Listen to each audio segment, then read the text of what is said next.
Just don't go off without texting me first.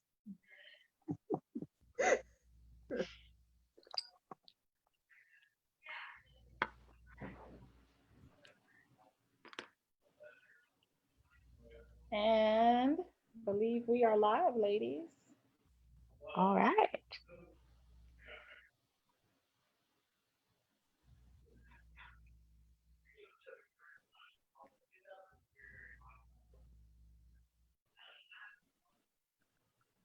Let's see. Ah,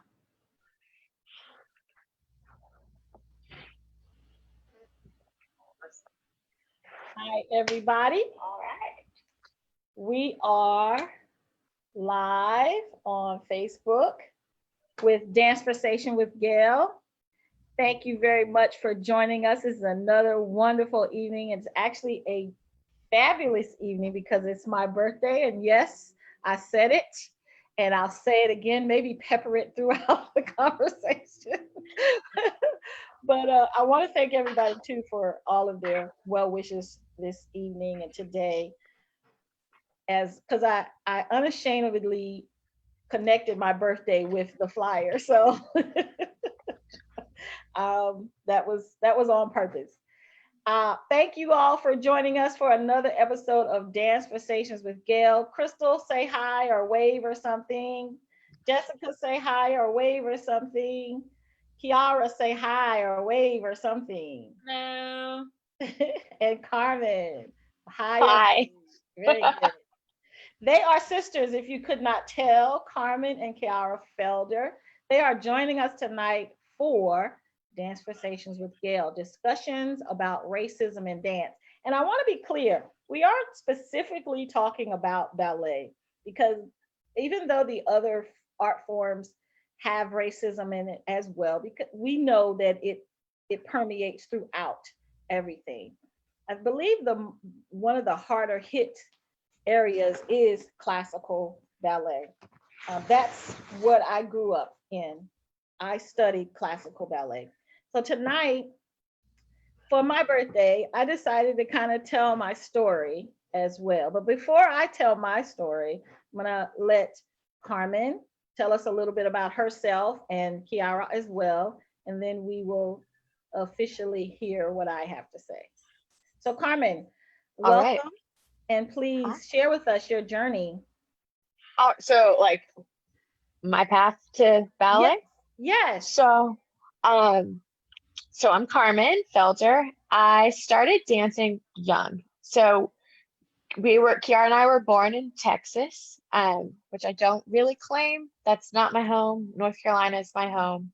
Um, but I remember when I was little, so I must have been like 4 or 5. Actually, it started when I was 3 at Montessori school. I took like a movement class. I was one of those kids that just could not be contained. Grocery store aisles were made for me to dance in. I I love it. mean, what else were there's purpose? Um, so I started dancing, like taking real ballet classes at Dallas Black Dance Academy. I didn't like it. It was a lot of structure that I don't think I was ready for, but also it was just different. I was like, oh, I don't know. Also, I was 5 years old. So, like, there's only so much a 5 year old can really remember. I also remember one day going to ballet class, and all of a sudden we were no longer in ballet class. There were like not enough kids in our class or something. I don't know. We were sent to a West African class with teenagers. And for a 5 year old to be in a West African class with these like 15-year-old girls, like going for it, it was a lot. It wasn't a little, it was a lot. And I was like, Mom, I don't want to go to ballet anymore. Um, so we switched studios to like a studio that was more just like fun. Um, and then we moved to North Carolina. I started going to Cary Ballet, or it was Cary School of Ballet at the time. It's now Cary Ballet Conservatory. And I basically trained in ballet from the age of 10 until I graduated from high school. Um, After that, I went to University of Oklahoma, got my bachelor's degree there. I spent my summers, backtrack a little bit. I spent my summers dancing at Houston Ballet, Pacific Northwest Ballet. That was like P&B was where I went for multiple summers. Um, Then I went to OU, got my degree. After OU, I went to Columbia, South Carolina, where I danced with Columbia City Ballet. After that, I danced for Carolina Ballet. I started teaching in between there. Danced for Carolina Ballet for 8 seasons, I think it was. It's hard. After you pass like 5, it's hard to remember. And then after that, I stopped dancing for a year and I taught exclusively. Then I auditioned for Northwest Arkansas Ballet Theater and got in. So I've been dancing there. This will be my 2nd year coming in August, dancing with that company. Very good. Thank you for that. And very interesting. And now we will go over to your sister, Kiara. Hello. Yes, so I'm Kiara, Carmen's younger sister. I'm the youngest. It's 3 sisters. We have Kendra also, who's our sister, who didn't dance professionally, but also was part of my dance journey, I would say. I started out classes. I was too young in Texas to take any ballet or to go to school I was a baby. So when we moved to North Carolina, I started dance class just because my older sisters were doing it. I mean, that was kind of how we were all going to be driven to the same place at the same time. And I remember I was in class with Kendra, a ballet class. I think we were in the same class when I started. And I also, I think I was around 6, a little older than Carmen was when she started dancing. But I loved sports and I was a tomboy and I didn't want to wear a dress ever. So going to ballet I just was in protest a lot of the time. And halfway through the year, I told my mom, I do not want to go to ballet class anymore. I quit. So it was just it didn't fit my activity goals at the age of 6. So I quit ballet. But I kind of was bullied a little bit by my sisters. I remember us watching TV and I would say, let's change the channel. And they would be like, you have to be in ballet to pick the TV channel. I remember you said that. I mean, I don't remember saying that. That's something I would say, but I don't remember that. Anyway, and like, I would be dancing around the house sometimes. And I remember like Kendra maybe being like, I thought you didn't like ballet, like things like that. And when they did the recital at the end of the year, they did Thumbelina, and I watched from the audience, and from my personal experience, I remember loving the like pink and green like toad costume, and I thought the music was so cool, and I wanted to be there on stage. And so I told my mom, I don't want to watch from the audience anymore. I want to go back to class. So I enrolled again when I was like 7 or 8, and I never stopped dancing since then. So I also went to Cary Ballet Conservatory. My senior year of high school, I actually went to North Carolina School of the Arts in Winston-Salem. And then I actually planned to go to OU. I had paid my housing deposit and everything, but I ended up going to Pacific Northwest Ballet for their training program right after high school. And I did that for 2 years. And that was actually, I went to a summer course. I went to a Boston Ballet summer course and a summer course, a smaller one that's in Saratoga Springs, upstate New York. And then I went to PMB also for only 1 summer, well, technically 2, but 1 summer before I went there for the year. But anyway, after I was at Pacific Northwest Ballet's training or professional division, I joined Atlanta Ballet, which is where I was dancing for 5 years. And then after that, I came here to Montreal, which is where I dance now with Les Grands Ballets. And I've been here for 3 years. Very good. Very nice. Thank you so much. You are busy and have kept busy. And you're in Montreal, you said? Yes, Montreal, Canada. Wow, very good. For those of us that don't know, PNB is what?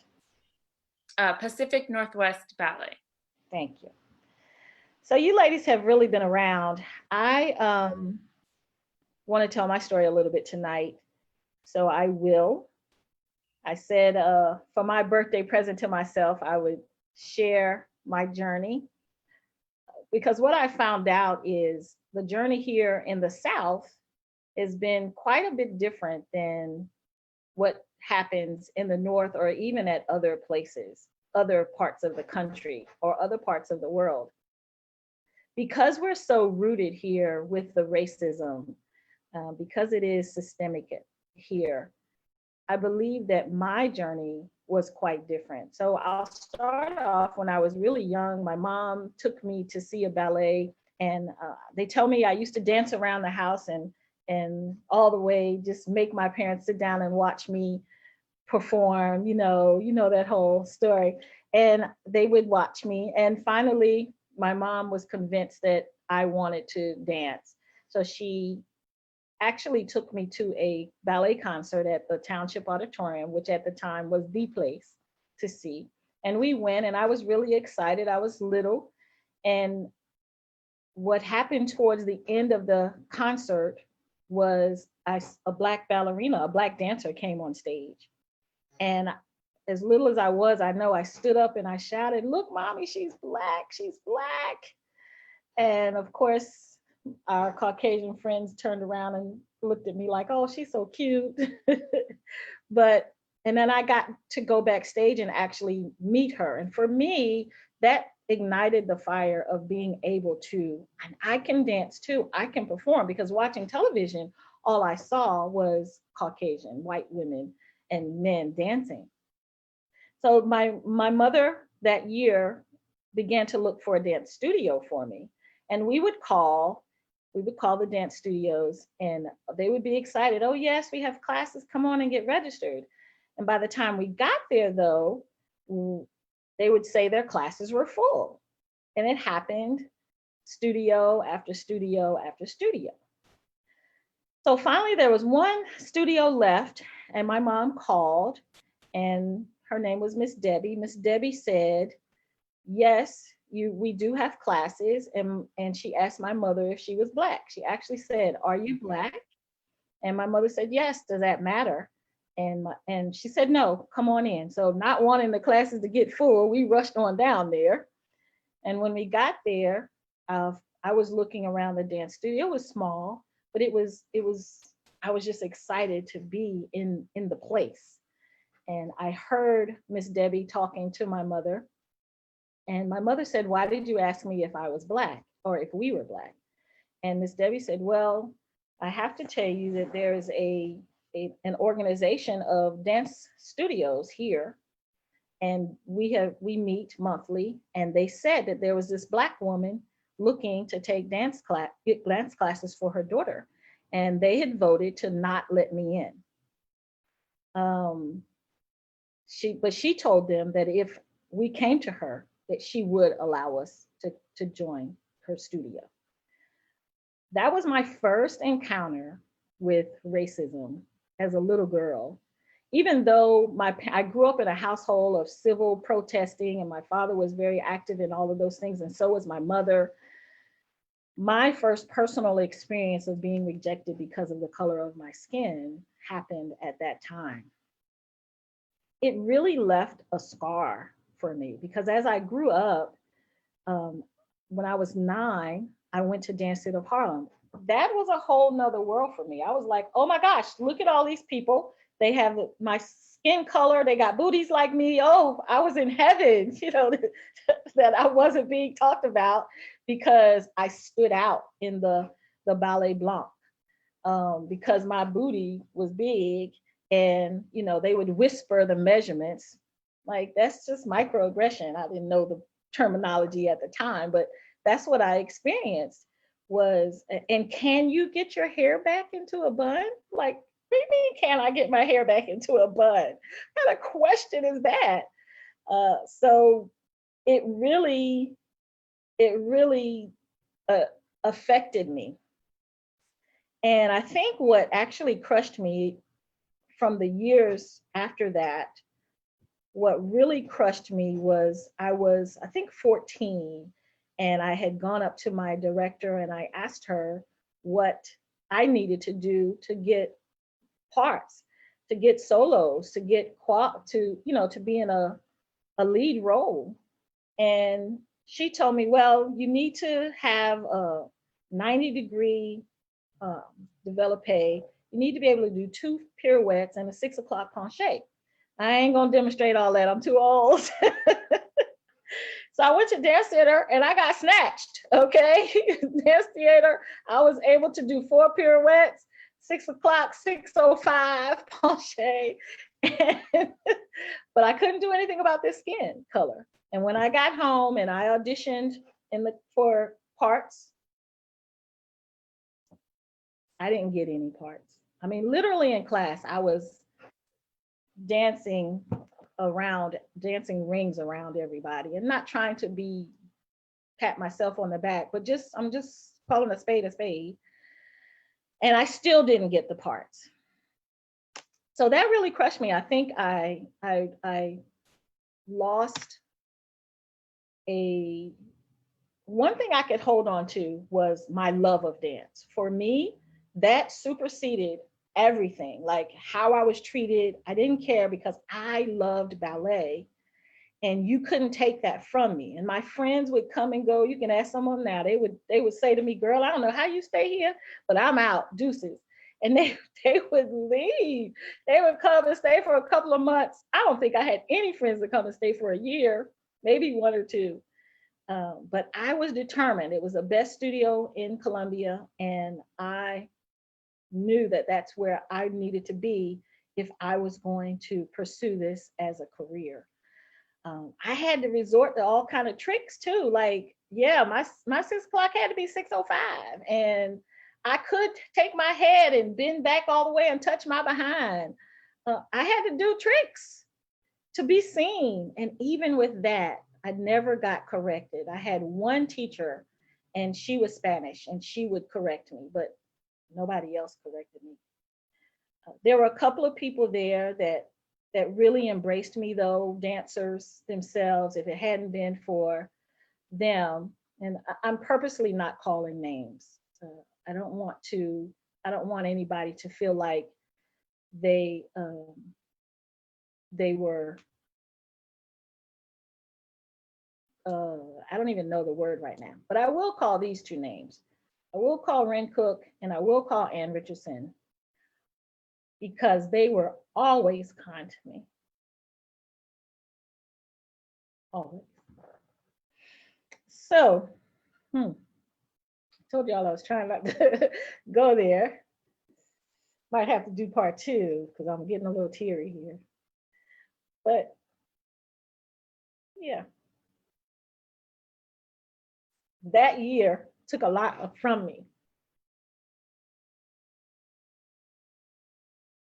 And I don't want that to happen to anybody else.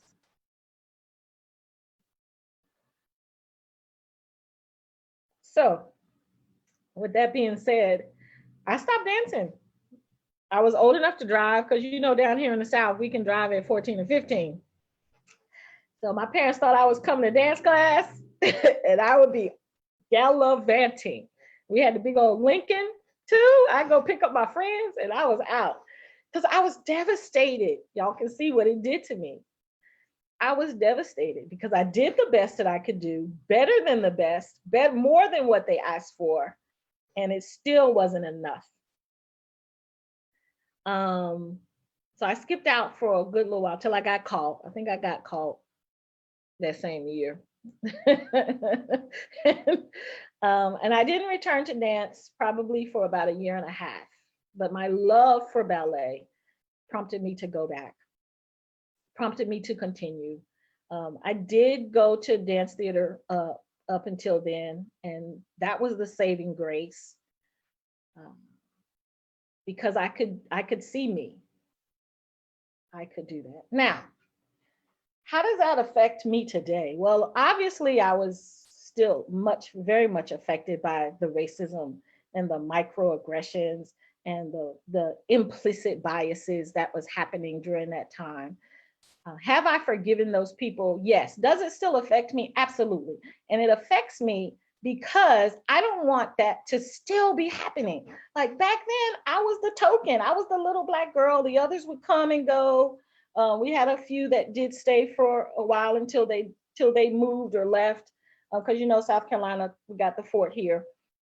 But why, Carmen, you're 33, Kiara, you're 28, and there are others. Why are we still going through this today? Why is there still racism? Why are we still looking at companies that don't have a Black dancer, especially a Black female? Now they may have Black males, but the Black female dancer is not embraced. We are not celebrated. Are we even tolerated? I don't even know if we're even tolerated. And that's got to change. And the only way those things are going to change is if we address it, and we've got to be raw about it. We've got to be authentic about it. Like I said, I didn't want to call names because I don't want to malign people, but if I know who did it and they know who did it as well, if they're still here. But we cannot allow it to continue to happen without addressing it. What is it? If you see something, say something. So 50 years later, I'm saying something. And I intend for this to be a changing point. I intend to open my mouth until things begin to happen. I intend to speak to people. And I'm not trying to beat people over the head or anything like that, but let's have a conversation. What is this Danceversation all about? It's all about you are not addressing the issue, and the issue needs to be addressed. That you live in a neighborhood, or you live in a community that's 30-40% Black, and you don't have any Black dancers in your company, or on your board, or in your apprentice company, or how about in your school? So that's mostly my story. There's so much more. I had other experiences as well, but I'll save that for another time. I'm a little bit full right now. So I'm going to ask Carmen, if you would come on and just talk a little bit about what you have experienced. What, I keep calling out your name, your age, but it's just a stark difference between you being 33 and me being 57, and you're still experiencing microaggressions, implicit bias. You're still experiencing systemic racism. So tell us a little bit about what's going on with you. Well, I think Kiara will agree. I am one of sunny disposition where I choose kind of to sometimes not see things that are around me. She's making that face. She's making her agree face. Yeah. So my personal ballet class is very different. Was very different. I had, of our whole class, there are about 10 of us who are still to this day the best of friends. We have like friendship rings. It's kind of goofy, but we joked. We had a very diverse class. So of our whole class, there's a lot of Cubans in our class, Puerto Rican girl, a Filipino girl, a girl who's Greek. Like we had like 2 white girls, and we're like, nobody in our class is actually white. So like it was a little different. I think the things that from the school, like those type of ideas kind of still permeated through. And there were times that I'm like, yeah, like I'm not getting cast in stuff. Or Kiara's like, Kiara's not getting cast in stuff. And there's like clearly like we're capable of doing it. But then I was also like, you know what? They're the teachers, they're the artistic staff, they know what they're doing. And so growing up, like in high school, it didn't cause me any grief, I guess. But I also think I enjoyed being the only one in my class. I really enjoyed that little bit of like, oh, I stand out. And I guess I knew I was good in some kind of way. But I was like, I was like, I'm not concerned that I'm not going to be able to do something. Like, it'll be different, but I'm going to figure it out. And I have a friend who's now big famous ballerina who I remember she and I stood in the corner together. And like, she's like, yeah, you liked ballet and you would try really hard. And I liked ballet and I would try really hard. And we supported each other. And she's like many years younger than I am. So it was always for me this place of where I felt special. Like it was my place to shine, so to speak. Um, so in high school, at least, for I was just like, whatever, this is my place. Um, then at OU, I also, and I don't know, maybe I shouldn't, I felt like I was like a favorite at OU from our director. Oh, you So is where? University of Oklahoma. Okay. So my freshman year, I danced Russian girls in Serenade as a freshman in the company, and freshman being in company at OU in the dance program at that time was like unheard of. Freshman making company, let alone dancing a soloist part in the Balanchine ballet we're doing. Wow. And then I also learned, like, we would do 4 different ballets in program. I learned every part in the ballet, like all 4 ballets. Dance Serenade.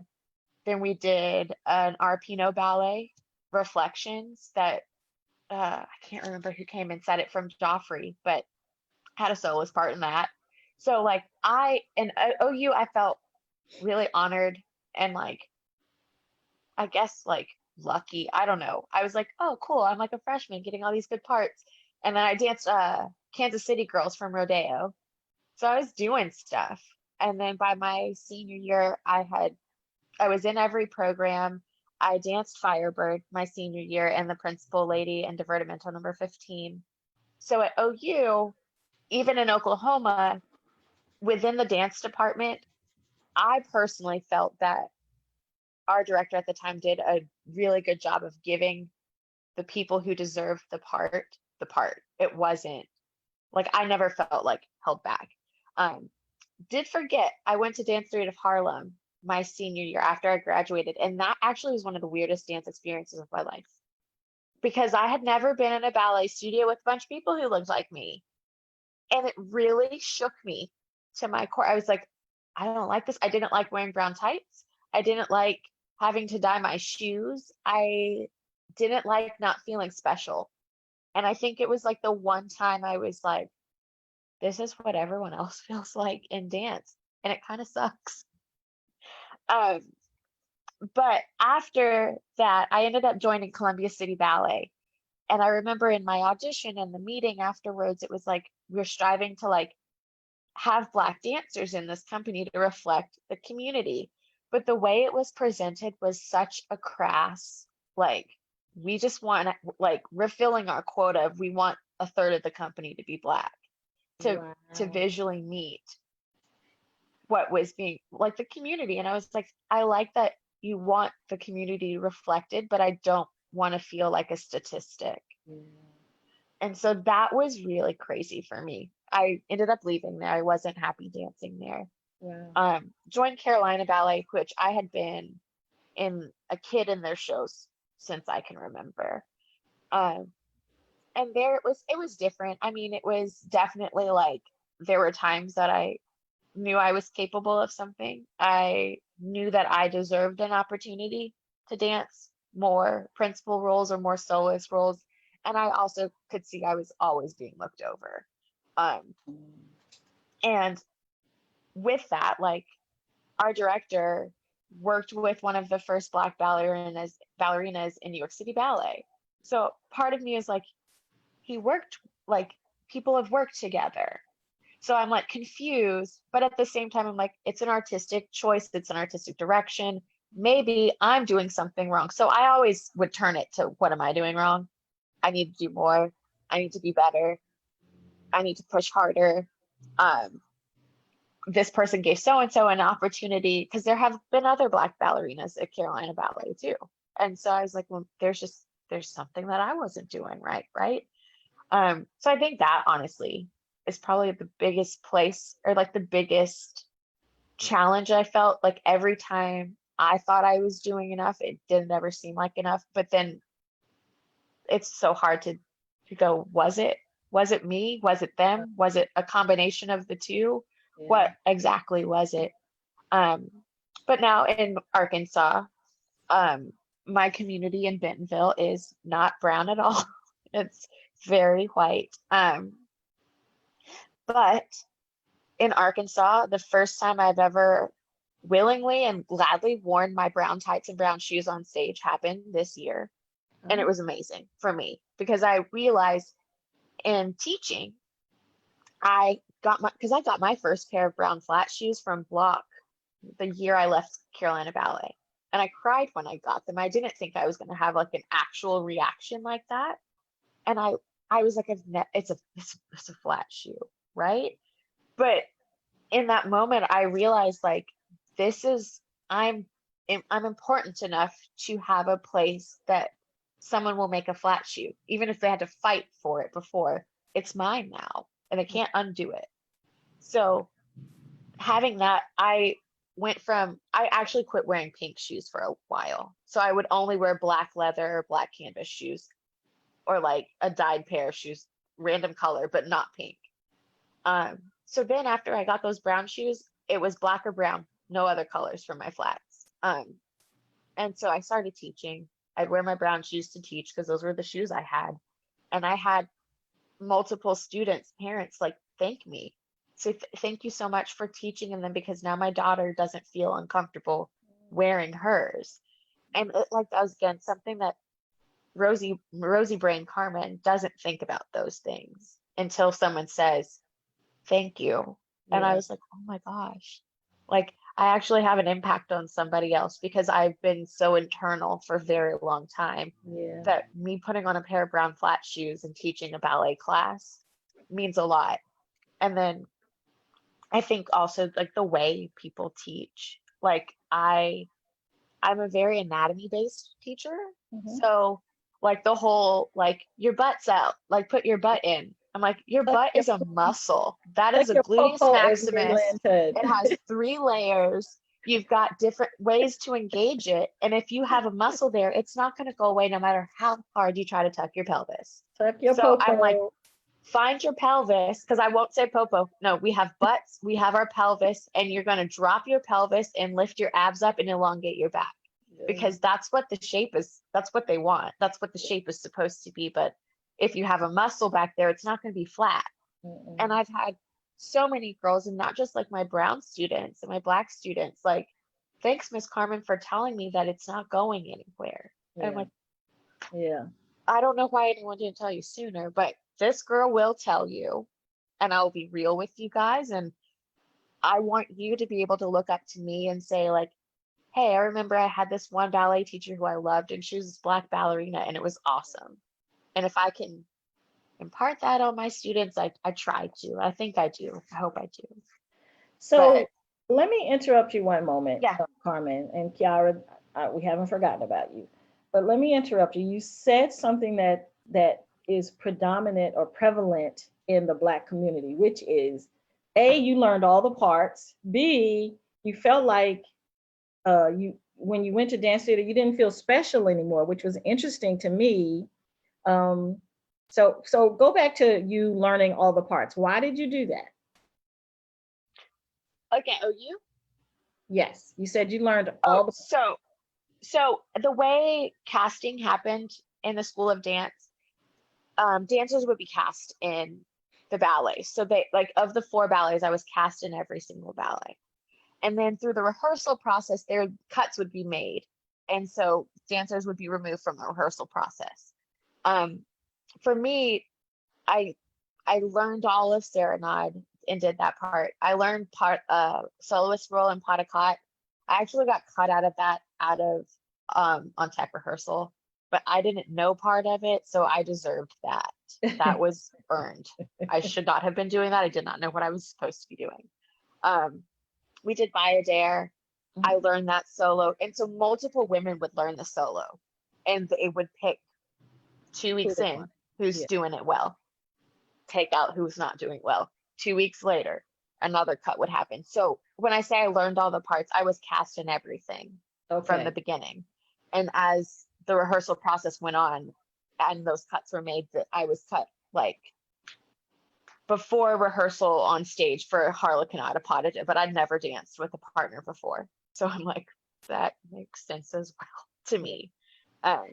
You know, you were saying too that you had to, you felt like you had to dance better. Did I hear you say that? Then you danced better, you danced really well, and you felt like you danced more than, or had to put out more energy or an execution than the other dancers. Did I hear you say that?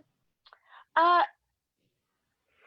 ju- I think when I was in high school, I did feel that. Like I felt like I had to do everything and do more. I'm like, oh, so like so and so's getting a part and she has like better feet than I do. So maybe if I stretch my feet, it'll be better. Or like her extension is way better. So maybe if I stretch more, but actually I never stretch. So like the stretching part, I was like, ooh, I could do that. But yeah, in high school, I definitely was like, okay, I'm looking around, I'm seeing who's getting cast in things, and I Mhm. don't know why. Or I would compare myself and try to, again, out dance them in a sense, I guess. Even though they're like my best friends. I'm like, why is that? I love you, Comey, but like, why are you doing this? Yeah, yeah, yeah. It's interesting that again it perpetuates the whole we have to dance better than in order to get anything or just as near something, get something, because we're not perceived as having gotten or having the ability to dance the roles, to dance the harlequin, to dance the serenades. We're not perceived to be able, or yeah, able to, or we don't have the right body types for that as well. I'm going to go to Kiara just for a minute. Kiara, share, please. Yeah, I mean, it's like a lot to unpack, but I feel like definitely like while Carmen was in high school, I was in like elementary school still maybe or middle school. So I was still pretty young, kind of like watching her, and I knew that a lot of people looked up to her. A lot of my friends looked up to her. Carmen's also really like, outgoing and funny, and like everyone like just like a presence that people are drawn to and everything. So I felt comfortable being her sister. I felt like it kind of helped me out, like to like make friends, but also to feel like I belong somewhere. Like, oh, I'm Carmen's sister, and yeah, like she's really good. So, and me too. Like, I want to be really good. But there's something even from such a young age. I remember having that feeling, kind of this feeling of needing to like have really high standards for myself. And I remember when I rejoined ballet, I even they had like kind of different tracks of classes for girls our age, or girls and boys. Um, and I was kind of in a track that, I mean, if there was like a more advanced one, I was not in that one. So we've got a cat coming. No, Harvey. Um, so I remember feeling, from a young age already feeling like I needed to be in that higher track. That's where I belonged. And so part of me always wanted to push for that. And we would have like a company audition within the company or within the ballet school. And every year we would audition and I wouldn't make the company. And I would always still be in this kind of like lower level, and I would be devastated every single year. And I would think like, but I'm Carmen's sister and I'm like so much, I know that I'm really strong. And I also know that it's like really important to me, dancing, and like, I'm attentive and I learn quickly, and I never have a problem with the steps or anything fundamental. So I should be in that class. And, there were even, if you missed a class, you would have to make it up in a similar class. So if I had to make it up, I would sometimes take the more advanced class, and I would think, oh, if I take that class and show them how well I am, they'll put me up in the higher level. And it never happened really until really until I was in high school, and I was kind of deciding I want to dance somewhere where it's a more rigorous program anyway, and I know that I'll be able to really excel. And I mean, I think I had an amazing foundation in training, but that was kind of the start for me of feeling like I'm trying really, really hard and nothing seems to be good enough, and I wonder why. And I don't think I could articulate why, and I don't think even to this day I could know why I never really was in that like level, or why it was so hard for me to get into the like small ballet company within the studio and that sort of thing. But I think it affected me in the way that I now have this drive to like try to overcome that. And so at NCSA, right off the bat, I did have like some opportunities, but there was also a moment where they put up the like class placement. And so it was my senior year, and I mean, I was at that point like a pretty strong dancer, I would say. And so I was in the highest class, and there was another Black girl who was also studying at NCSA around the same time. And she was younger than me, but she was in the second highest class. And not everyone, like, it was seniors in that class, but she wasn't a senior. I think she was a sophomore or a junior. And I remember a girl who was in my class. So I mention this is a Black girl who's in the class just below me, but who is a bit younger. And there was a white girl who came, and she was standing right next to me as we looked at the class placement. And she noticed that that girl was in the class. And like, while I was standing right there, she was like, oh, it's because she's Black. Like, to say that's why they put her in that level. And for me, that was also kind of one of the first times where I questioned my successes and my opportunities. And I wondered if I was a token in the school, if that's why they casted me. Is that why I'm in my class? Like, am I just kind of there, kind of like to fill a quota? Like, am I there to increase the image of diversity? But at the same time, I think both for me and Carmen, I think it was obvious that we were like able to do everything that we were like. Yes, we were in the highest class. Maybe it was for political purposes, but if you were in the theater and you hear the applause after we would do things, like, it was clear that there was more to it than just being there and just doing it. And I remember also before I came to NCSA, I was like really hard. I had like a year where I was really intense and kind of hardcore about trying to be really, really good. And I did like stretch, and I did stick my feet under like the TV stand to try to like eliminate the possibility of someone writing me off for my physical abilities and for my facility. I do remember kind of being obsessive over those sorts of things, because I would think, in order for me to go somewhere, I have to be a full scholarship student. I have to be extremely talented, because if I'm at all not good, they're going to see it right away, because they're going to see the one person who looks different. And I never actually had an opportunity to dance in a like Black community. I never went to Dance Theater of Harlem, and they were kind of on hiatus around like my entrance into like a career.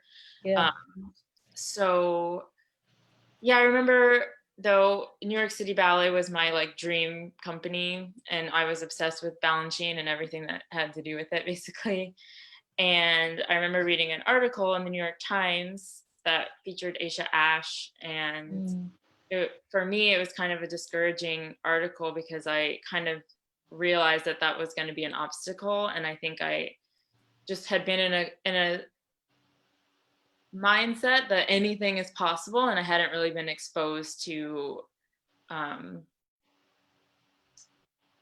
discrimination like in the way that I understood that it was happening. I think I just was pretty naive and really thinking if I work really hard, I'll like reap the benefits of working really hard. So I think even and like all the while, like once I left, or like once I started at NCSA and then went to PNB, I did feel like I was doing really well, and I would be featured. And if there was just, you know, some groups that would dance with the company who were students. Like I would get to do that.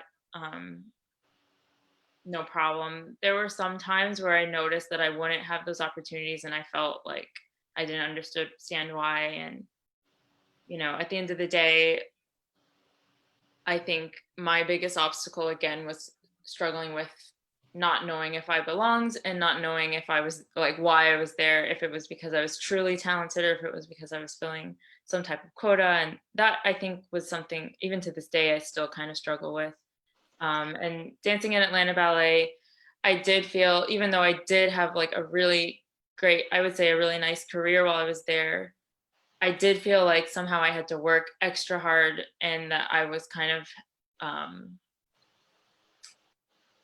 you know, not a lot of margin for error. You know, if I couldn't really allow myself to have a bad day. I felt like I had to be on. I also had pressure to kind of be representative of,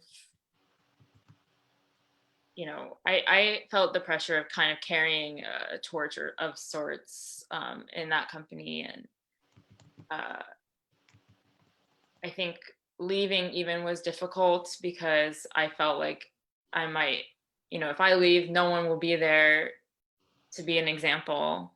Wow. But to come to Montreal was something that I had always wanted to do. So it was difficult for me to try to consider, you know, my choices versus what I felt like I was obligated to do in a way. And coming to Montreal was interesting because we have 3 Black female dancers in the company and 1 Black male dancer in the company. One of the women is a principal dancer here.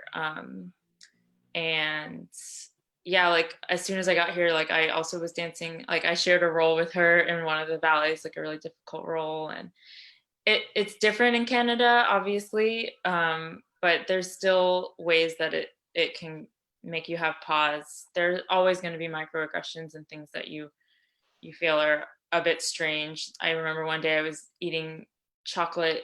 Well, I put cocoa powder and chia seeds and like almond milk or something because I like hippie food. And someone from the costume department made a comment, and I know that they didn't mean anything harmful by it, but they said, "Oh, that's how you get your color." It's also, English is not, most people speak French in Montreal. It's the majority.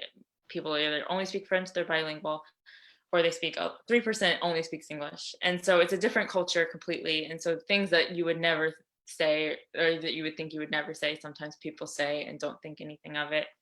But I have to kind of like swallow comments like that. But at the same time, I have people from the costume department. Oh, sorry. Why do you swallow? Why do you swallow that? In those types of situations, and this was when I first arrived, I think, you know, something that a lot of, especially Black females in general, I think that to clap back or like to kind of like be like descend those types of comments, it can be risky because you're afraid of Rocking the boat? yeah. I think there's a fear, and there's a lot of internalized aversion to trying to like put a stop to those things. I think I've changed a lot since I've been there, and I think if someone were to make a comment like that now, it would be very different. But yeah, now I have people from the costume department like asking me about, you know, I do wear brown tights and brown shoes for some of our like even classical pieces, and so there's definitely like momentum. But I think for me, the biggest obstacles still to this day are sort of that like microaggression, the subtle things, and like things that are hard to identify outright, that make you wonder, and that really cause me more distress than anything, because it's a lot of contemplation over why is this happening, why is that happening, but at the same time a lot of good things are happening. So, you know, is anything wrong? But then there's always like, there are often times where you just kind of like question, you know,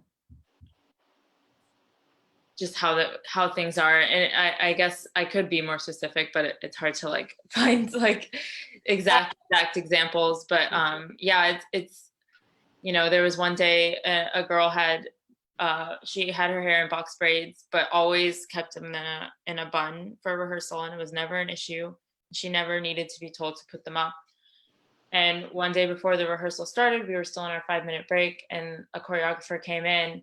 And the first thing she said, while people are on the floor, people are on their phones, rolling around, eating, she told her, "Put your hair up." And I remember thinking like, and we've kind of talked about it. It was shocking because there was no reason for her to say that.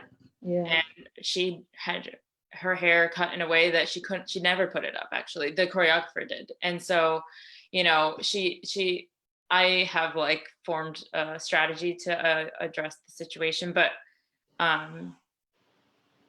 it's things like that I think are the hardest, because that can affect you and traumatize you, actually. Right. And can be triggering. That's one of the things I was going to say. It is the microaggressions that traumatize you. And as I'm talking, I want to ask Crystal to come on and Carmen also to come on. It is the microaggressions that build up and traumatize you to such a degree that when something builds up in you, then one day you just explode and people wonder why. But what can we do to address the microaggressions and use them as teaching moments? I'm not trying to chop anybody down, but no, that wasn't a good statement about her hair. No, you know, you can't, brown, I wear brown tights because I'm brown. And I'm not pink. And if you look even at the origin, again, a teaching moment of tights and why they're pink is because they're supposed to extend the line of the body. So if my arms are pink, then my legs should be pink. If my arms are brown, then my legs should be brown. So how do we address that? You ladies are actively dancing in companies. We had a couple of questions, but I want to ask this. Have you had to address your hair? Have you had to address your tights? Have you had to address even your body type in companies and in schools where you are? Yeah, I mean, for me, I often have conversations with the costume department, and surprisingly enough, they're kind of a key group to kind of start the conversation. I discussed with them about, you know, certain roles.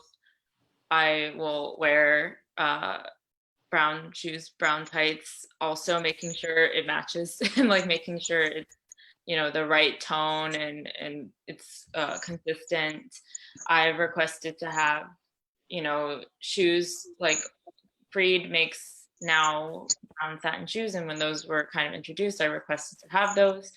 And even by making those types of requests and having that kind of like understanding that that's kind of what I expect, they'll come and they'll say, "Oh, the flat shoe that you like to wear also comes in like a cappuccino. Would you like us to like order you some of those, see how you like them?" And I would say, "Yes, of course." And it kind of just like normalizes that my stuff has to be different, and makes it might be uncomfortable for them to ask. So it helps that, you know, I'm a lot more vocal than I used to be. When I was an apprentice, I would have never felt comfortable to do that. But I think you're in the field.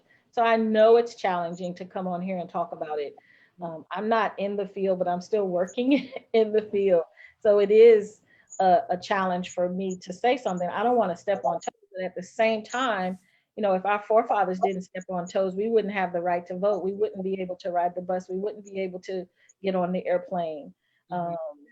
Carmen, I'm going to go to you really quick, and then I know Crystal has some questions as well. Have you experienced, or what have you experienced in those areas that you've addressed or not, and why? So fun. So in South Carolina, that was one of the things we had to, like, it was like, you have to wear brown shoes and brown tights. And I actually like, I don't like being told what to do, period. So being told that I had to do it, I didn't want to do it because I've always had pink tights and pink shoes. So I was like, I don't want to. Like, I have to do all this work. We didn't have a real solid wardrobe department. So I was in charge of finding my own tights or dyeing them on my own, dyeing my shoes. So I was like, I don't want to do this work. Like, no one else has to do it. I want to do it. But I did it. At Carolina Ballet, I was like, I don't have to do the work, that work. I don't want to do it. But I have, and they still have a wardrobe department who the head of wardrobe is like, it is my job to make your job just like everybody else's. So Carrie would dye my shoes for me. If I had to, we either didn't wear tights at all. And if we did no tight ballets, she dyed my shoes. She found undergarments for me. She found my shoes for me before Freed officially announced the shoe. She would mix, we had Carmen pink. She would mix dyes together because when we would wear no tights, the white girls wouldn't have skin tone shoes. They wore their pink shoes. So it wasn't the exact same color. So instead of having an exact match for me, we had a pink match. So it was like a few tones lighter, but the same visual from everybody across. So she had Carmen pink dye, and we took it to the Freed fitter one day, and we're like, this is the color we dye our shoes. She goes, it looks almost just the same as your ballroom shoes. Why can't we get the satin put on a point shoe? And I was like, this is Carrie advocating for me. Like, I was like, can we ask them? Like, And Carrie was like, I'm going. And she went in and did it. And like, I always knew if we were doing anything with my feet, like our bare legs, I was like, I know I can go to wardrobe and ask them easily for that. It never really crossed my mind to ask for brown tights and brown shoes for main performances. And then in Arkansas, I guess I'm embarrassed now that I was tentative about it, but I tentatively was like, oh, I really want to wear brown shoes and brown tights because I felt like it was a place that was so new, and it's a place I was like, I can change a narrative of ballet because there are no other brown dancers here. And this is a small company. It's a new company. I can really make an impact. And I was like, I'm going to ask. I'm so scared. I was like, Oh, wow. oh, I don't want to. And I asked our director, Ryan. He was like, of course. Like, that makes sense. And he did a lot for all of us, but specifically, I felt like he did a lot for me to really lift my confidence in knowing that the parts I was being cast in were not token parts. I earned them. And he was like, you are good at this. You're technically sound. You can do this. Relax, have fun, dance. And I was like, I've never really had anyone tell me to my face, you can do this. Wow. Like in a place of authority, quote unquote, in like a ballet studio. It's always been like, okay. And I've had mentors. I have people that I look up to, but in that moment of like, how do we change a narrative? How do we shape things, especially with shoes and tights? Like, I felt super lucky in that there was only 1 year that I begrudgingly would do it on my own. But now it's like, I'm allowed to, but it's like, this is what it should be. Like, that's what, and also I think it's a choice that you should make as dancers. Like, when I was uncomfortable, being made to do it made me more uncomfortable. But now that it's a comfort, I'm like, okay, it's something I'm comfortable doing. So to allow our Black dancers to find their comfort in that without it being pushed at them. Yeah. That was really bold for you to ask, even, that's the definition of courage, is asking even when you're fearful about it. So kudos to you on that, because you absolutely changed the narrative in that discourse. Crystal, you have a question. I do. And I wanted to say that I think it's really important when you started talking about not wanting to wear the brown tights. Like, I completely understood you, because for so long it's black and pink, and our minds have been conditioned to think that in order to do ballet, you have to have a black leotard and pink tights and pink shoes. and we don't even realize that it doesn't make sense for us. So thank you for saying that, because I think that hopefully there are some dancers of all ages that will Yeah. see this and realize that, oh my gosh, pink tights don't make sense for me and my Yeah. skin tone, and brown shoes don't make sense for me. So when I'm going to look, I need to look. It comes from Crystal, and ladies, that it's a mindset that's pressed upon us because that's the uniform. Right. And actually the tights have nothing to do with being a uniform. Right. I had to get over that as well. Even the whole hair thing. When I opened my studio and the babies would come in with with braids, even though if it was braided up into a ponytail or a bun, I'd be like, that ain't ballet. That need to be pulled back. Right. So, and I also started the season last year in braids. It was amazing. Look at that. Yeah. Go ahead, Crystal. I wanted to say No, something. it's okay. It's okay. That's part of the dance conversation. Yeah. So, Kiara, I wanted to know, I'm here in Atlanta, and so, your story really hit home for me because I grew up here, danced here, and so, to read that and to see that and to come home, I've been away for a while, came back home, and to see that, it's like, what, like, we don't have any Black dancers at Atlanta Ballet, like, for real, what's really going on? What do we need to do? Like, how can we as a community begin to press upon, and I read something that said that the directors are now trying, but what does trying really look like? Does trying look like going to the high schools and picking out, I think that's my question that you all both talked about, even Carmen, you talked about not wanting to be the statistic in Columbia City. It's like, yeah, I appreciate what you're trying to do, but I don't want to be the one to have to help you do it like that. I don't want to help you fill that quota like that. So how can we make sure that companies and directors and choreographers and board members are all working together to make sure these companies look like the communities that they're in, with talented, amazing dancers from all diverse backgrounds? And I know that's a hard question, but what would have made you feel good about staying in Atlanta, knowing that, or Columbia, right?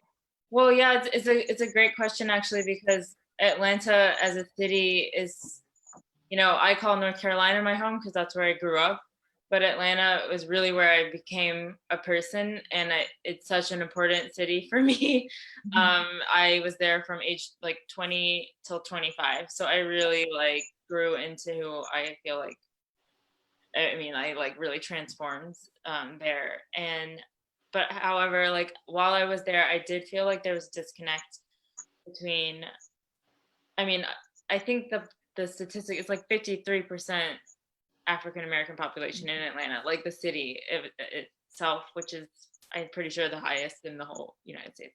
If you ask me, it's the capital, it's the Mecca. So like I felt somehow, I wondered why I live in Atlanta and still feel like I'm not a part of the Black community by being a ballet dancer. Like somehow I feel like I'm not connected. And I know that there are people who see me, and I know that should be a connection, but somehow I'm not like on the right plane. Like I'm still feeling like I'm at the ballet, and I'm not going into any high schools.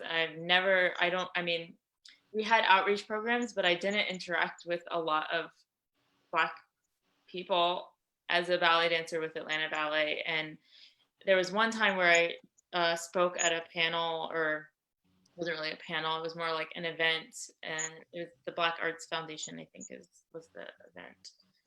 And I went by myself. I represented Atlanta Ballet, but I was by myself sitting at a table with a bunch of people I didn't know. I had to like talk and do like a speech, and it was like it was scary. Mayor Kasim Reed was there at the event, and I felt like I'm talking to people who don't know me, and I don't know them, but we should know each other. And like, it was a beautiful event because I was actually getting a chance to meet and talk to people, but I just felt like, why is my director not here? Or like, why is our artistic staff also not reflective of the community, and why do they not know anything about the community? And like, why do I have to be like the liaison?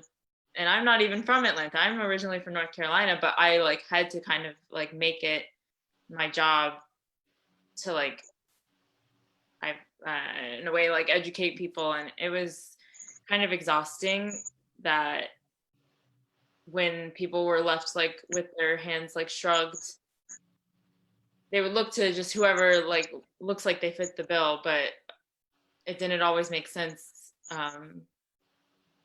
Anyway, so the point is, I think that what needs to happen really is actually committing to engaging the community in a logical way, and not hoping the community will flock just because you hire some dancers, or even just because you go into a high school. Like systemically, it's so difficult to pay for ballet and to commit to a whole career in ballet in a community that is, you know, drawn out by the government to serve them less. Like there's a reason why Black communities are in the locations that they are, and why their situations are the way that they are, and it's all part of this huge system.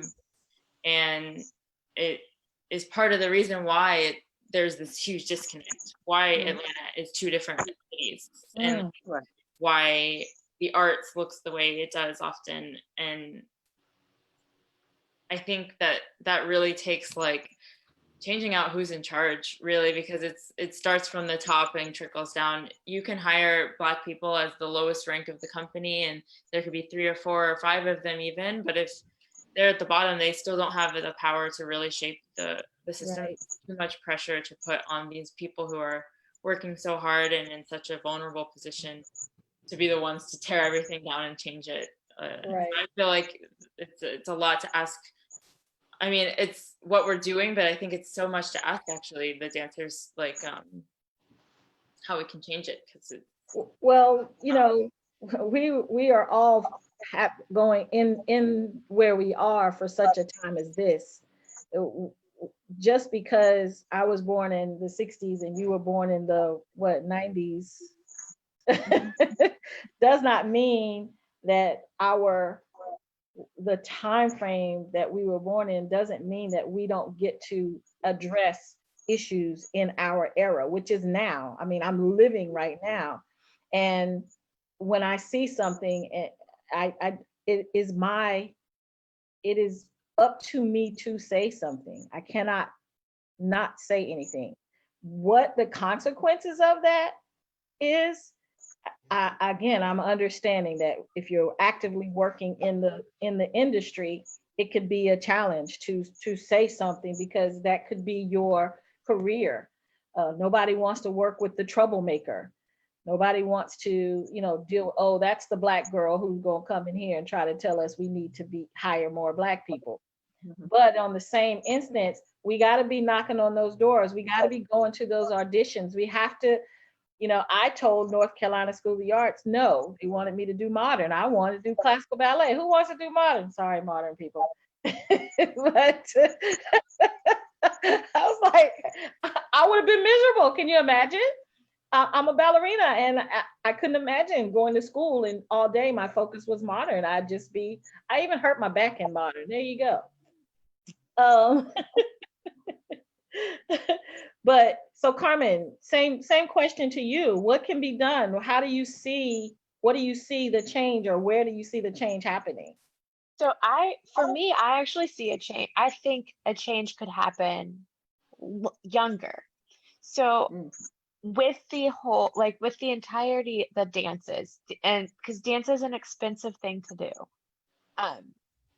So like not only does it start with like scholarships to schools, but it's more than just like, I'm going to give you a scholarship for your education in dance and your supplies to dance. But it's also like the way that dancers are taught.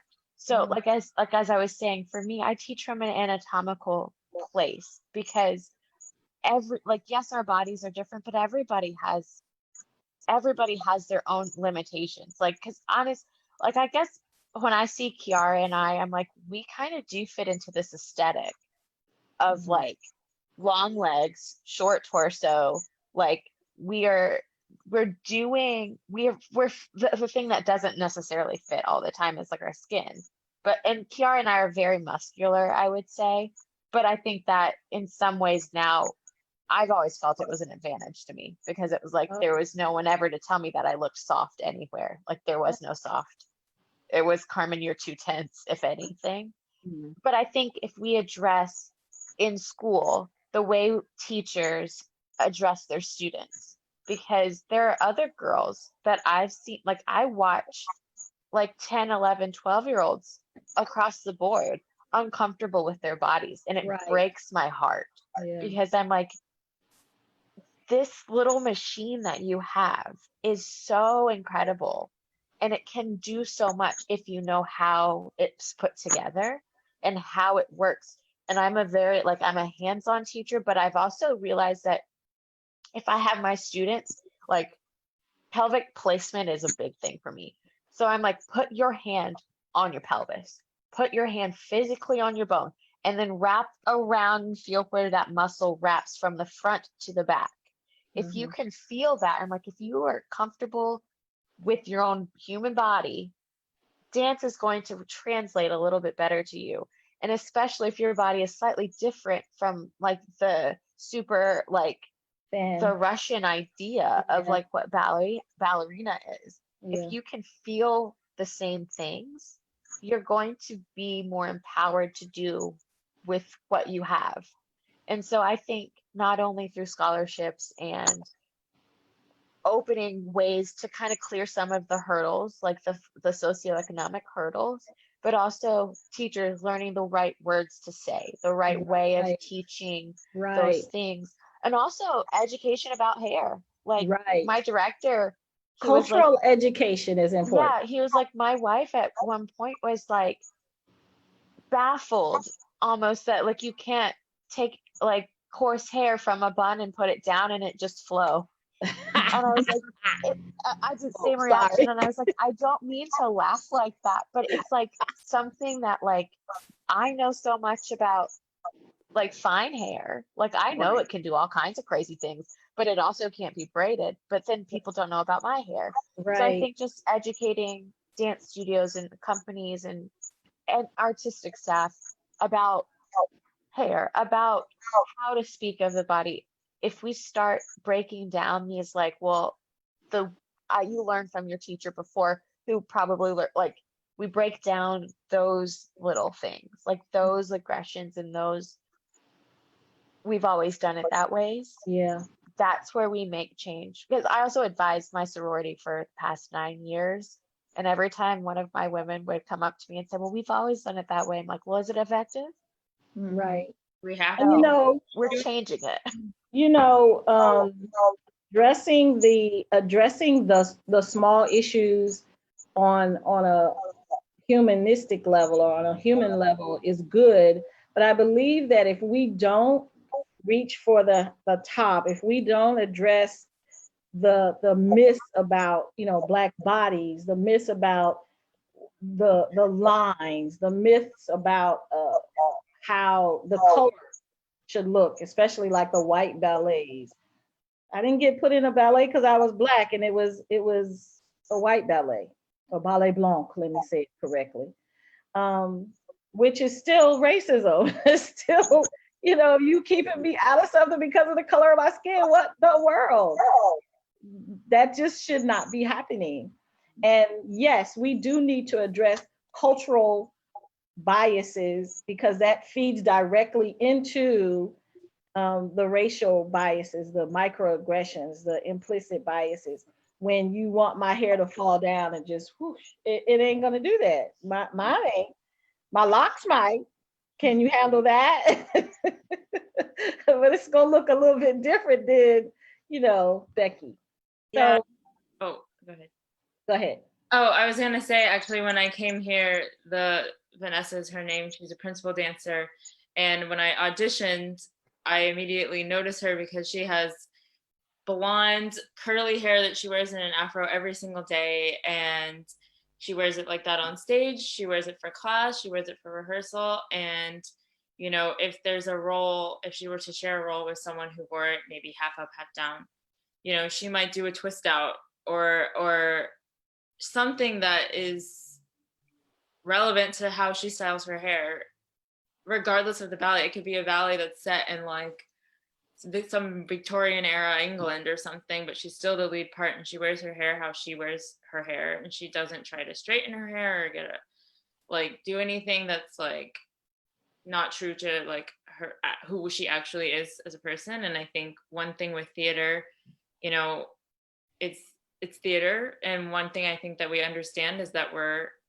it's kind of make believe in a way. Right, it is make believe. How about that? So we hold on to these things like, oh, well, that wouldn't happen, and will that wouldn't happen. It's like, well, we're in a box with 3 walls and a curtain, and none of this stuff is really happening in Right. the show. So also remembering that like we can make up the rules in our reality on stage. Yeah. So these things that we're like really holding on to, we don't have to. Jessica says we're hitting the nail on the head. Her dancers would love to take ballet but can't afford it.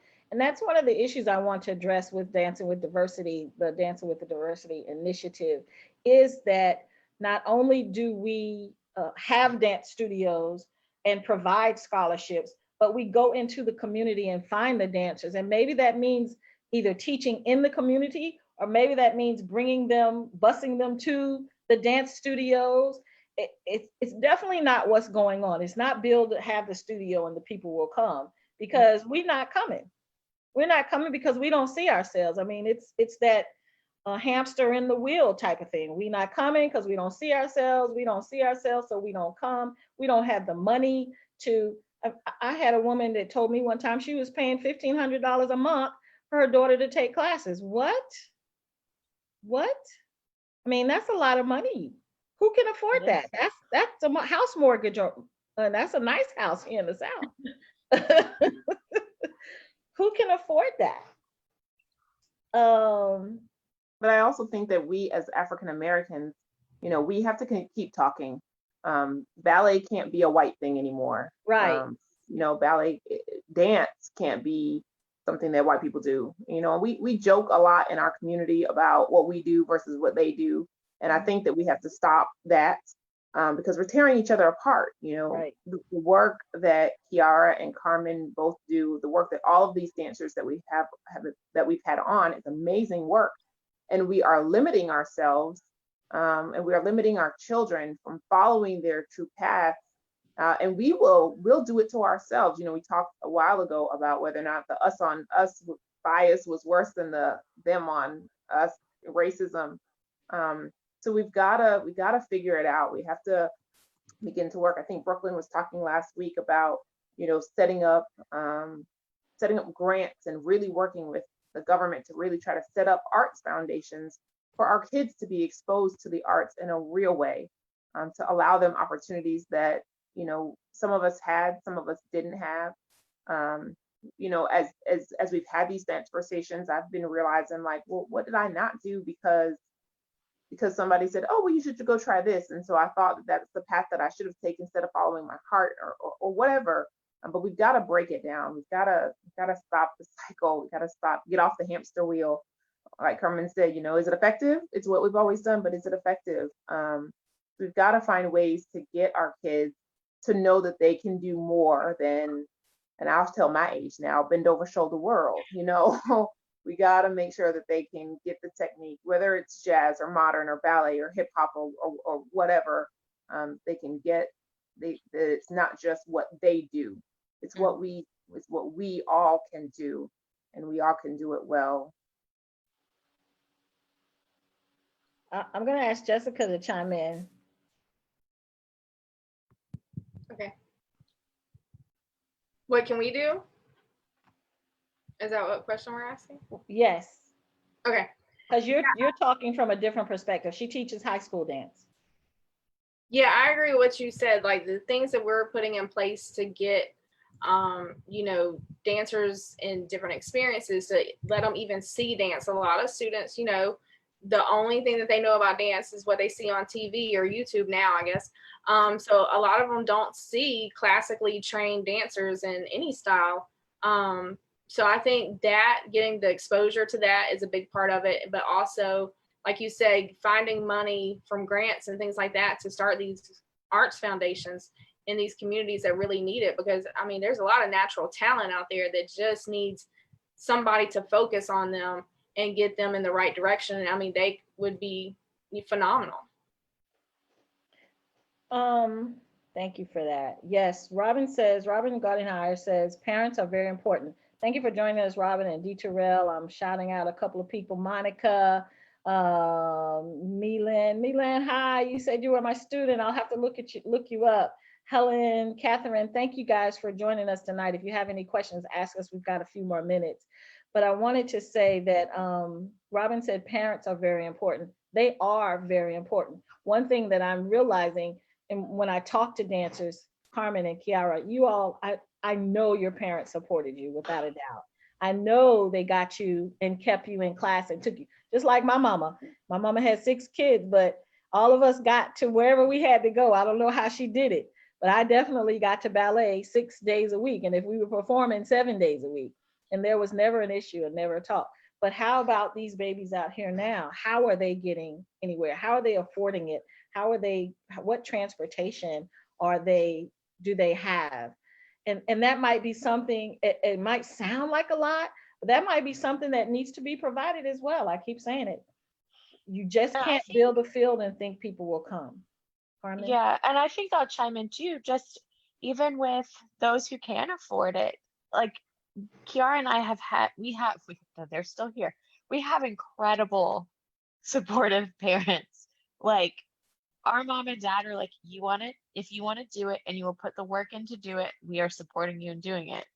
If that means I lived at home for 7 years, when I came back and I was dancing and just not really making enough to live by myself, because I don't like people when I live by myself. It's just better for me and everyone else involved. So I lived at home because they were like, you're doing what you trained for, you're doing what you're passionate about, and you're not like halfway doing it, you're committed. And so I think even for those dancers who are talented, and it's like the parents, being that support when your kid comes home crying after every ballet class because she's hyper critical of herself, be a shoulder to cry on, but also lift them up. Because I think had I not had support from my parents, support from my friends, even just being like, Carmen, you're not terrible. The only person that thinks you're bad is you. If I didn't have that, no amount of whatever would have kept me going through what I was doing. Because to be a ballet dancer, you put yourself through a lot of mental turmoil. Yeah, and mental. And so I think to have a supportive parental unit, that is really key, because your dancers are going to come home devastated. They're going to come home the next day elated. They're going to have this like emotional roller coaster, and you have to support them because they need something solid and stable that they can count on, because dance isn't always stable and solid, even if they love it to bits and pieces. And that's interesting. I come from a 2-parent household, but how many children are in single parent households? And money is a big issue. Money, I know the scholarships are one thing, but coming from that 1-parent household, what is the culture that the child is coming from? What are they meeting every day when they come home? Did they eat, other than lunch at school today? Those are real issues. Those are things that need to be addressed in order for us to find the diamonds in the rough, in order for us to really address Black dancers and cultivating them. It's got to be more than the elitism. It's got to be more than the money. It's got to be more than 5, 6, 7, 8. Can you dance? It definitely has to be more than the color of our skin, allowing us, I love my air quotations, allowing us to dance. We are viable. We are real. I love the fact that you guys teach and perform. I don't know about you, but when I go teach sometimes, especially in rural areas, they are aghast when I tell them that my forte is classical ballet and not African dance. I do that because I can get paid. but they just mouths drop open because they've never seen a Black woman who dances classical ballet. Yeah, that. So Oh, go ahead, Kiara. sometimes I think for me, what has also kind of been reassuring is like, I say this to myself a lot, like our existence is resistance.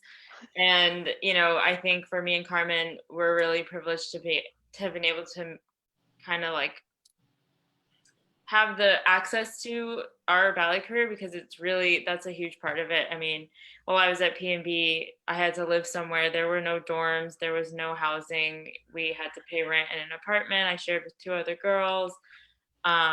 You know, for one of the summer courses, I did have to like write a grant to pay for part of it. I was on scholarship, but I still needed money to pay for the rest of it. And, you know, my parents, of course, they're super supportive, but there were times where they said, you know, you're going to have to figure out exactly how you're going to make this work, and like what needs to be done so that, because there's so much that goes into it. But Yeah.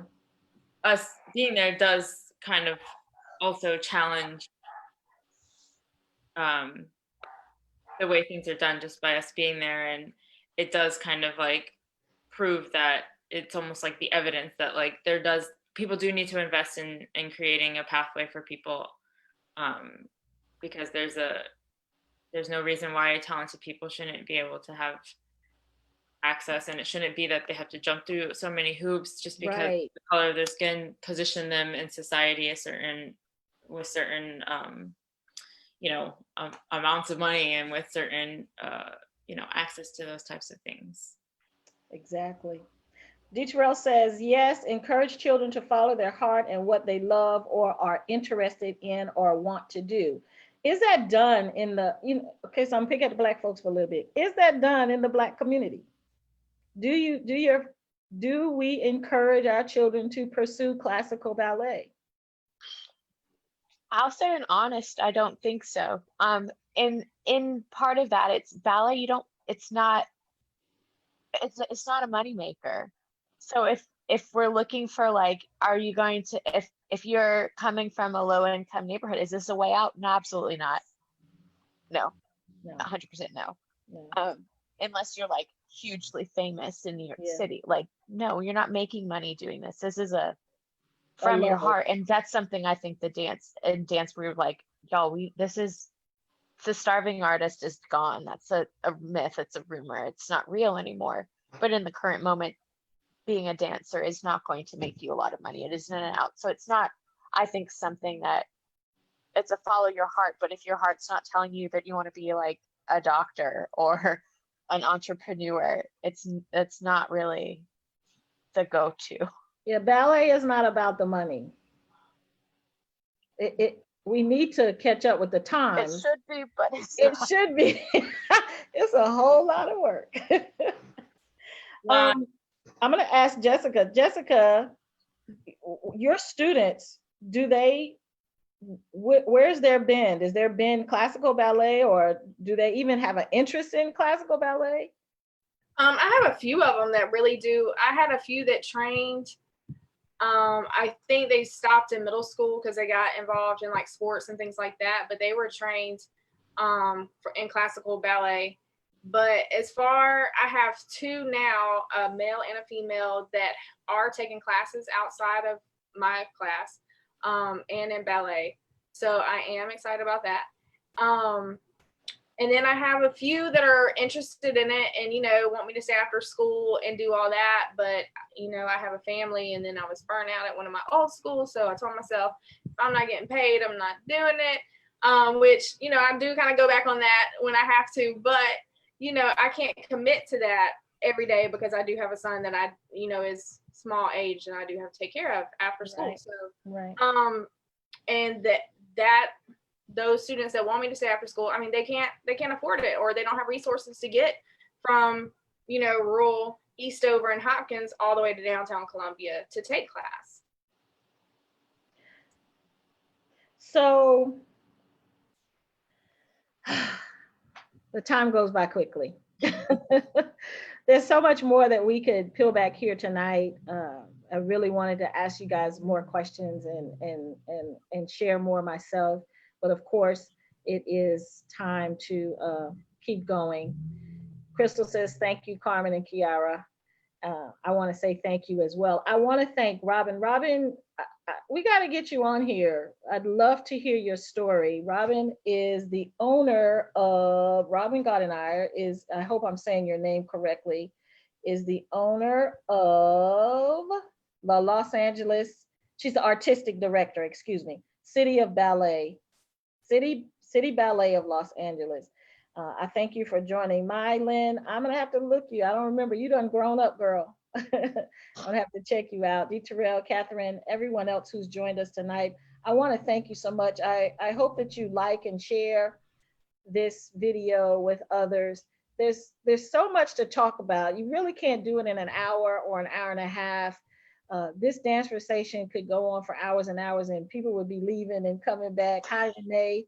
Thank you for joining us. Ovita, thank you. Happy birthday to me. But we have to keep the conversation going. That's what I want to say. I'm going to give you a call, Robin. Hey, Whitney. Kiara. Whitney says hi. Whitney Hewell. Hi. We have to keep the conversations going. But this is what I want to say as well. Not only do we have to keep the conversations going, but conversations need to be followed by actions. So I want to encourage everyone out there, if you're a dancer and in the dance field, you just gonna have to say something, even if it's down to tights and slippers being the color of your skin, even if it's your hair being in braids, even if you see somebody, if they say something that's wrong, because it's just wrong to be saying some of the stuff, you know, it was wrong for them to whisper because my popo was bigger than other people's popo. That was just wrong. It definitely addressed my self-esteem. But I was little, I was 9-10 years old. How was I gonna say something at that point?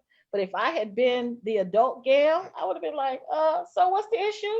She cute, she fine, and she dancing. She's a good dancer. Let's get right there. But of course, at that age, I was not able to speak up. We have to speak up for the little Gails and the little Carmens and the little Kiaras and the little Jessicas and the little Crystals and the little Brooklyns. If we don't speak up for them, then who's gonna do it?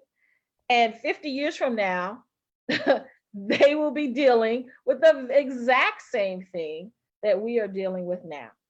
This is why Dance Theater Harlem was formed.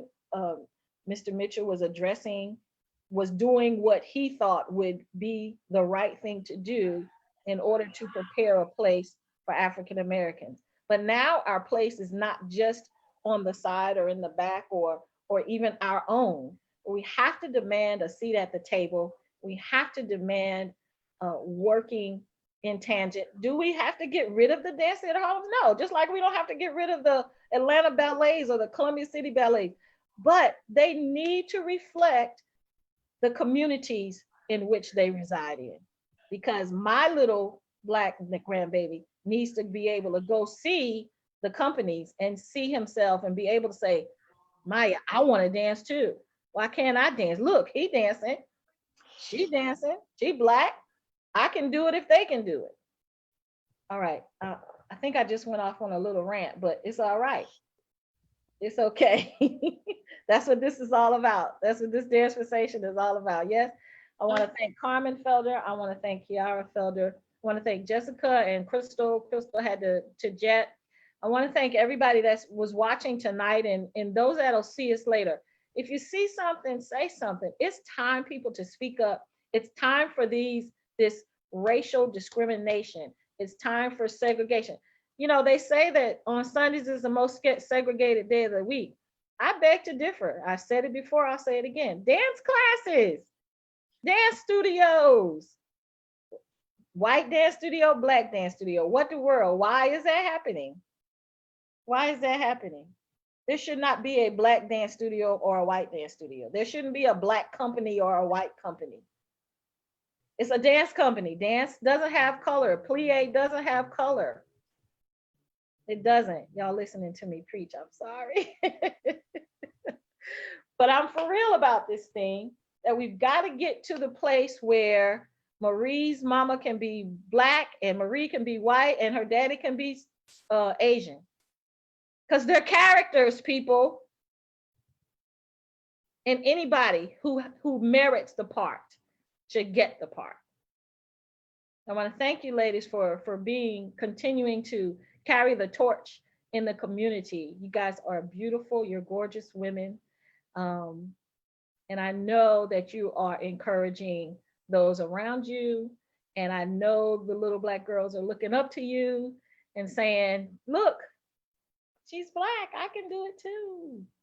So I want to thank you guys for joining us tonight. We got to go. Like everybody, please like this, share it with everybody. Our videos, these dance conversations are really being shared, and I'm so excited about that, because we need to talk about these things. Every time we talk about it, it makes it easier. It peels back another layer. It opens up another door. And yeah, we need to do it, right? Right. I think next week we got the men coming. Do we have men coming next week, Jessica? That next week? I think so. I don't have my calendar in front of me. Thank you, everybody that's saying happy birthday to me. It's okay. I think next week are 2 men. The men start coming in. They're going to speak their piece as well. We had Brooklyn last week. I believe next week we have a couple of guys, but I'll post it on Facebook so we'll know. Carmen, keep dancing, keep teaching. Kiara, keep dancing up there in Canada. Got to go all the way to Canada to dance. What the word. And I love you, ladies. We are now friends. So there you go. Jessica. So nice to meet you and fun to speak. Yes. With you. Yes. What'd you say, Kiara? Oh, I said it was so nice to meet you and to speak with you. It was really a pleasure. Thank you. Thank you. Carmen? Same. Same? Wonderful. All right, great. Thank you, ladies, again so much. I look forward to us speaking again soon. Take Sounds care. good. Good night. Take y'all. care, Thank you. everybody. Good night. Bye.